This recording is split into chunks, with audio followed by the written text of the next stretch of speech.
जो इस वक्त इंडिया ने जिस तरह से पहले डैम भरे और फिर उनको पाकिस्तान की तरफ खोल दिया गया, आपको क्या लगता है कि ये इंडस ट्रीटी के खिलाफ है और इसको एक्ट ऑफ वॉर तस्वर किया जाता है? बिस्मिल्लाहिर्रहमानिर्रहीम। आपका शुक्रिया, आपने इस मौजू पे बात करने का मौका दिया। मैं ये समझता हूँ कि आप सबके इल्म में कि इंडस वाटर ट्रीटी तो ऑलरेडी सस्पेंडेड है फ्रॉम द इंडियन साइड, और जो भी फ़्लो पाकिस्तान को इंडियन साइड से इस वक्त हमें मिल रहा है वो इंडस वाटर ट्रीटी के प्रोविज़न्स के मुताबिक नहीं है। और उस प्रोविज़न्स के मुताबिक अगर हो तो इसके लिए बाकायदा एक निज़ाम है जिसके तहत इंडिया बाउंड है पाकिस्तान को बताने के लिए at a certain regular interval, और उस रेगुलर इंटरवल में अगर रिवर लो फ्लड में, मीडियम फ्लड में, हाई फ्लड में या वेरी हाई फ्लड में हो तो उसके औकात कार और उसका ड्यूरेशन फ़र्क है। अब मैं इसको सिंप्लीफाई कैसे करूँगा कि अगर वेरी हाई फ्लड की सिचुएशन हो तो इंडिया ये रिस्पॉन्सिबल है कि वो हर घंटे के बाद हमें इतला दे कि वहाँ पे पानी की क्या सिचुएशन है। खैर, ये तो अब इंडस वाटर ट्रीटी के तहत है जो कि इस वक्त इंडियन साइड की तरफ से सस्पेंशन की वजह से वो तो इंडस जो ट्रीटी है वो तो दोनों वन साइडेड तो मुअत्तल नहीं हो सकता। तो जब पाकिस्तान ने उसके ऊपर कोई किसी किस्म का यस नहीं किया तो फिर तो इसको आप मुअत्तल नहीं कह सकते। वो तो इंडिया ने अपने तौर पे किया हुआ है, तो हम तो इसे मुअत्तल नहीं कहते। इसकी बिल्कुल ठीक बात आपने की है और ये इसमें कोई दूसरी राय नहीं है। और जहाँ तक ताल्लुक़ है आपका कि जो इंडियन साइड से फ़्लो वाटर का आया तो क्या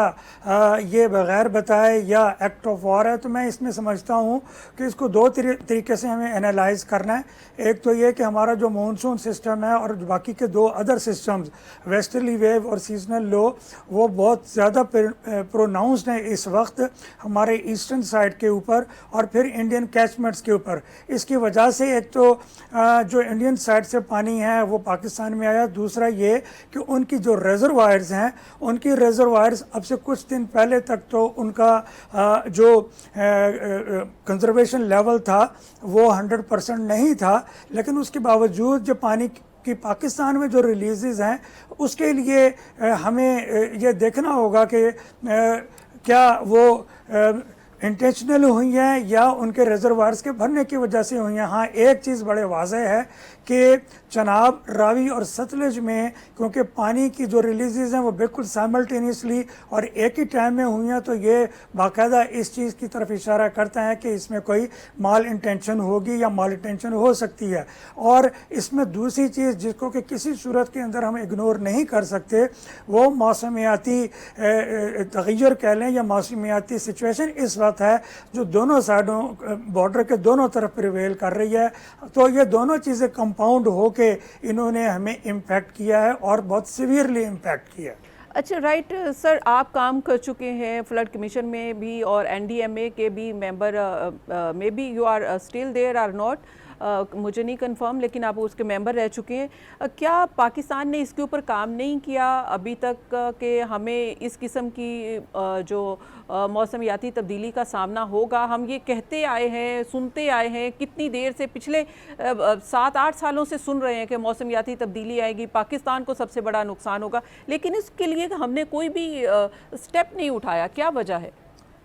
देखें, जहाँ तक हम मौसमियाती तब्दीली की बात करते हैं तो मौसमियाती तब्दीली में हमारे पास सबसे पहले तो मेट्रोलॉजिकल सिस्टम्स की अपग्रेडेशन और ये सारी चीज़ें हैं। मौसमियाती सिस्टम के अपग्रेडेशन में इस वक्त महकमा मौसमियात state of the art system पे काम कर रहा है, रेडार सिस्टम वो नस्ब कर रहे हैं और इसके साथ साथ वो जो हमारी मोबाइल वेदर टेक्नोलॉजी है उसको भी इम्प्लीमेंट कर रहे हैं। अब सवाल आता है कि क्या अगर 5-7-6 साल से ये सारी सिचुएशन थी तो हमने ग्राउंड के ऊपर क्या अरेंजमेंट्स की? तो मैं इसमें इसका ये जवाब दूंगा कि ग्राउंड की अरेंजमेंट्स तो डिज़ास्टर अगर किसी वक्त हैपन हो जाए तो हम उसको रिड्यूस कर सकते हैं, उसको मिटिगेट कर सकते हैं, उसको कम्प्लीटली ख़त्म नहीं कर सकते। और उसको रिड्यूस करने के लिए हमारे पास जो तरीक़ेकार होते हैं वो जस्ट लाइक जैसे अगर क्रॉस बॉर्डर की बात करें तो वो तमाम SOPs जो कि इंडस वाटर ट्रीटी के तहत हमने इम्प्लीमेंट करनी और वो इम्प्लीमेंट करनी है हमारे अपर रिपेरियन ने। और अगर इस सिलसिले में दूसरी बात करें तो आप ये देखें कि इस वक्त हमारे दोनों डैम्स तरबेला और मंगला डैम बहुत ऐसे तरीके से جو ہیں وہ ریگولیٹ کیے جا رہے ہیں by the dam management authorities, اور اس کی وجہ سے کسی قسم کا کوئی مین میڈ ڈیزاسٹر پاکستان میں ہمارے اپنے کسی اقدام کی وجہ سے نہیں ہوا۔ ہاں ہم یہ کہہ سکتے ہیں کہ یہ جو مین میڈ ڈیزاسٹر اگر ہے تو وہ اس ریلیزز کی وجہ سے ہو سکتا ہے جو کراس بارڈر ہیں، اور اس میں فردر اضافہ جو بہت ہی زیادہ انٹینس قسم کی مونسون ایکٹیویٹی ہوئی ہے۔ میں آپ سے یہ شیئر کروں، اس وقت کی لیٹسٹ فورکاسٹ یہ بھی ہے کہ نارتھ ویسٹ ایسٹرن ریور کے اوپر انڈین کیچمنٹس میں اور پھر نیچے پاکستان کے کیچمنٹ میں خاص طور پہ ستلج بیاس اور راوی میں شدید قسم کی very heavy to exceptionally heavy rainfall کی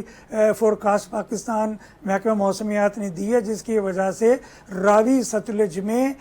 دوبارہ سے وہ فلوز جنریٹ ہونے کا امکان ہو سکتا ہے جو کہ ہم آلریڈی سسٹین کر چکے ہیں۔ اسی طریقے سے جس وقت یہ فلو نیچے جائے گا تو ہمارا تریمو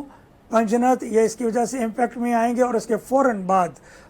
جو ہمارا گدو بیراج ہے وہ بھی اس کی زد میں آئے گا۔ ہاؤ ایور میں یہ سمجھتا ہوں کہ جو ارینجمنٹس اب تک کی گئیں خاص کر کے پنجاب میں، جس میں کہ ایک میجر